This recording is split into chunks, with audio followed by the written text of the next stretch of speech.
10.000 metri sopra la Germania nazista. Dentro un bombardiere B-17 chiamato Ruthie Dew, il copilota John C. Morgan sta lottando per la vita. Ma non contro i caccianemici. Sta lottando contro il suo stesso pilota. Il comandante dell'aereo è accasciato sulla cloche, il cranio spaccato da un proiettile, e la fortezza volante sta precipitando fuori controllo. Per Morgan e il resto dell'equipaggio, la morte sembra inevitabile. Ma è proprio in quel momento, nel caos più totale, che John Morgan prende una decisione che lo consegnerà alla leggenda. Questa è la sua incredibile storia. Se puoi, indossa le cuffie, mettiti comodo e chiudi gli occhi. Stai per ascoltare un viaggio incredibile, tra verità storiche, misteri irrisolti e l'estrema resistenza dell'animo umano. Cominciamo. Per cogliere la portata dell'impresa di John C. Morgan, dobbiamo fare un passo indietro e capire cosa volesse dire volare su un B-17 Flying Fortress nel 1943. Questi giganti del cielo erano l'arma principale della campagna di bombardamento alleata sull'Europa. Erano meraviglie tecnologiche, armate con 13 mitragliatrici calibro 50 e progettate per volare in formazioni serrate, le combat box, per proteggersi a vicenda con un muro di fuoco. Ma per i 10 uomini dell'equipaggio, ogni singola missione era un biglietto di sola andata per l'inferno. Volavano a quote estreme, dove la temperatura crollava a 50 gradi sotto zero e l'aria era così sottile che per respirare bisognava affidarsi a fragili maschere per l'ossigeno. Erano bersagli costanti per la contraerea tedesca, la temutissima Flak, e per gli sciami di caccia della Luftwaffe. Per ogni equipaggio, la probabilità di completare il tour di 25 missioni era spaventosamente bassa. Ogni decollo era un atto di coraggio, ogni ritorno a casa una specie di miracolo. Il 26 luglio 1943, il secondo tenente John C. Morgan, un texano che si era arruolato nell'aviazione canadese prima di passare all'aviazione americana, era al posto del copilota sul B-17F Ruthie 2. La loro destinazione era Hannover, un centro industriale vitale per lo sforzo bellico nazista. Era la sua quinta missione. Mentre il Ruthie 2 si univa a una flotta di centinaia di bombardieri, nessuno a bordo poteva immaginare che quella non sarebbe stata una semplice missione, ma una delle più straordinarie storie di sopravvivenza di tutta la guerra. Poco prima di raggiungere la costa tedesca, l'inferno si presentò puntuale. Uno sciame di caccianemici si abbatté sulla formazione, dando il via a una danza mortale tra proiettili traccianti e fumo nero. Il Ruthie Dew fu subito colpito.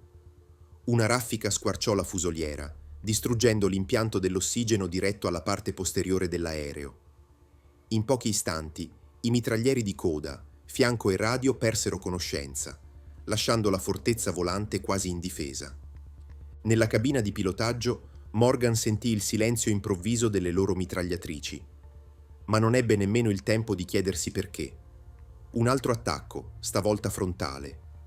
Un proiettile da 20 mm sfondò il parabrezza, mandandolo in frantumi. Schegge di metallo e plexiglass riempirono l'aria. Un frammento colpì in piena testa il pilota, il tenente Robert Campbell. In un attimo, la situazione precipitò nel caos. Il corpo di Campbell si accasciò in avanti, bloccando la cloche e spingendo l'aereo in una picchiata incontrollata. L'interfono, l'unica linea di comunicazione tra i membri dell'equipaggio, era saltato. Morgan era solo, seduto accanto a un uomo in fin di vita, con un bombardiere da 25 tonnellate che stava precipitando a centinaia di chilometri all'ora. Cosa fareste voi al suo posto? L'addestramento prevedeva procedure per quasi ogni emergenza, ma non per una cosa del genere. Il pilota non era solo svenuto. In uno stato di delirio si aggrappava istintivamente ai comandi, opponendo una resistenza disperata e inconsapevole a ogni tentativo di Morgan di riprendere il controllo. Inizia così una lotta surreale a 10.000 metri di quota. Con una mano Morgan tirava la sua cloche con tutta la forza che aveva per contrastare la spinta mortale del pilota e raddrizzare l'aereo. Con l'altra cercava di spingere indietro il corpo di Campbell, di liberare i comandi. In quel momento La scelta più logica, l'unica sensata, sarebbe stata quella di abbandonare la formazione e tentare una disperata fuga verso la base. O, peggio ancora, dare il segnale di lanciarsi col paracadute. Ma Morgan guardò fuori. Vide gli altri B-17, i suoi compagni, che continuavano a volare verso il bersaglio. Lasciare la protezione della combat box significava diventare una preda facile. Abbandonare l'aereo avrebbe condannato a morte certa i mitraglieri svenuti per la mancanza di ossigeno. E fu lì, mentre lottava fisicamente contro il suo stesso pilota, che Morgan prese una decisione che andava oltre il dovere e la logica. Avrebbe continuato la missione. Se storie di coraggio come questa vi emozionano, considerate di iscrivervi al canale e attivare le notifiche. Raccontiamo queste vicende non solo per onorare il passato, ma per scoprire di cosa è capace lo spirito umano nei momenti più difficili. Per le 2 ore successive, John C. Morgan fece l'impossibile. Tenne il Ruthie Dew in perfetta formazione, volando con una sola mano sulla cloche e usando l'altra per tenere a bada il pilota ferito. Riuscì a manovrare il gigante d'acciaio attraverso il fuoco della contraerea, mantenendo la posizione che garantiva protezione a lui e agli altri. Mentre questa lotta si consumava nella cabina, nel resto dell'aereo la situazione era altrettanto drammatica. Il mitragliere della torretta superiore, Tire Weaver, era stato colpito gravemente, con un braccio quasi amputato. Vedendolo, il navigatore, Keith Kosk, capì che Weaver non sarebbe sopravvissuto al viaggio di ritorno per la perdita di sangue. Prese una decisione incredibile. Gli agganciò il paracadute, mise l'anello di apertura nella sua mano sana e lo lanciò fuori dall'aereo sopra la Germania, dandogli l'unica, remota possibilità di salvarsi. Morgan, senza interfono, non sapeva nulla di tutto questo. Era solo, convinto che gran parte del suo equipaggio fosse morto. Il suo non fu solo un atto di forza fisica, ma di incredibile lucidità. Riuscì ad anticipare ogni virata, ogni cambio di quota, con metà dei comandi e sotto una pressione psicologica inimmaginabile. La sua tenacia permise all'aereo di raggiungere Hannover. Solo allora il navigatore e il bombardiere riuscirono a entrare in cabina, spostare il corpo del pilota Campbell e permettere a Morgan di concentrarsi sul volo. Le bombe furono sganciate sul bersaglio. Missione compiuta. Ora restava la parte più difficile, tornare a casa. Con il carburante agli sgoccioli e l'aereo crivellato di colpi, Morgan iniziò il lungo viaggio di ritorno verso l'Inghilterra. Compì un atterraggio miracoloso in una base della RAF a Faulsham, salvando la vita a se stesso e ai superstiti. Il tenente Robert Campbell morì poco dopo. I mitraglieri svenuti per la mancanza di ossigeno si ripresero, salvi grazie alla determinazione del loro copilota. Il Ruthie Dew era così danneggiato che non volò mai più. Quando i superiori di Morgan seppero cosa aveva fatto, la reazione fu di puro sbigottimento.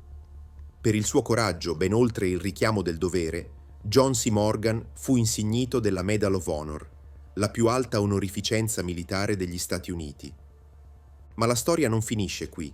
L'impresa di Morgan divenne leggenda nell'8ª Air Force e si dice che abbia ispirato il personaggio del tenente Jesse Bishop nel celebre romanzo e film Cielo di fuoco, 12 O'Clock High. Morgan, però, non era un personaggio di finzione. Nonostante gli fosse stato ordinato di non volare più in combattimento, insistette per tornare in servizio.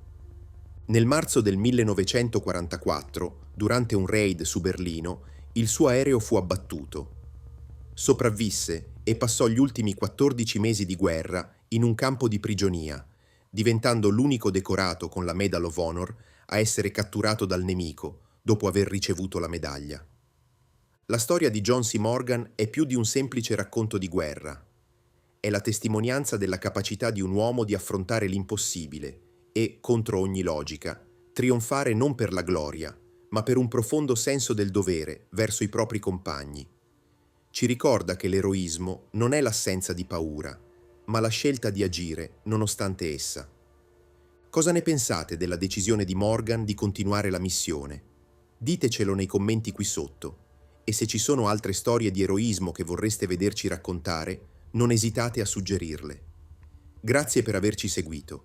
e iscrivetevi per non perdere il nostro prossimo viaggio nella storia.